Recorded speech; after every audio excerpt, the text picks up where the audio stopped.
ஒருவர் கந்தசாமி, மற்றொருவர் முனுசாமி. இருவருமே விவசாயிகள். இருவருக்குமே சம அளவு விவசாய நிலம் இருந்தது.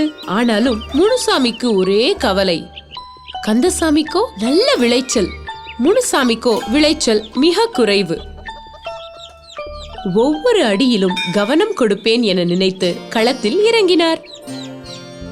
உழுத நிலமோ தயார். நன்கு உழுத நிலமோ தயார். நல்ல பலன் தரும் விதையும் விதைத்தார்.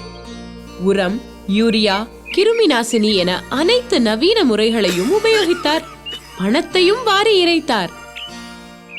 ஆனால் கண்ட பலனோ குறைவு. கந்தசாமியின் அற்புதமான விளைச்சலை பார்த்து ஏன் இந்த வேறுபாடு என யோசித்தார். நிலத்தின் வித்தியாசமா அல்லது ஏதேனும் மந்திர ஜாலமா?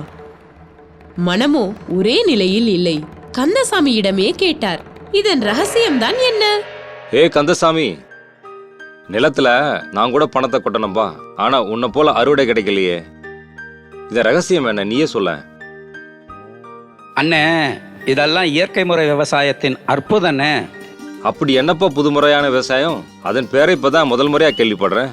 அண்ணே, இது மிக எளிதான விவசாயம்ண்ணே. முதல்ல விதைய பகவானுடைய நினைவோடு சக்திசாலி ஆக்கணும். பிறகு அந்த ஈஸ்வரனுடைய நினைவிலேயே விதைய விதைக்கணும்னு.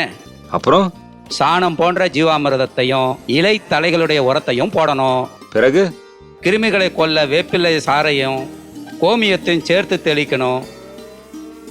இதுக்கு மேல முக்கியமான விஷயத்த சொல்லட்டுமா? பகவானுடைய நினைவிலே இருந்து நல்ல எண்ணங்களையும் நல்ல பாவனைகளையும் கொடுத்து கொண்டே இருக்கணும்னு. பயிர்களுக்கு கூட அன்பை தானே வேண்டுது, விஷம் போன்ற உரங்களை கிடையாது. யோ பைத்தியமா நீ? இது நடக்கக்கூடிய விஷயமா என்ன? அட, நடக்க முடியாதது எதுவுமே இல்லைண்ணே. நான் மட்டும் இல்லைண்ணே, ஆயிரக்கணக்கான விவசாயிங்க இந்த மாதிரி தானே விவசாயமே பண்றாங்க.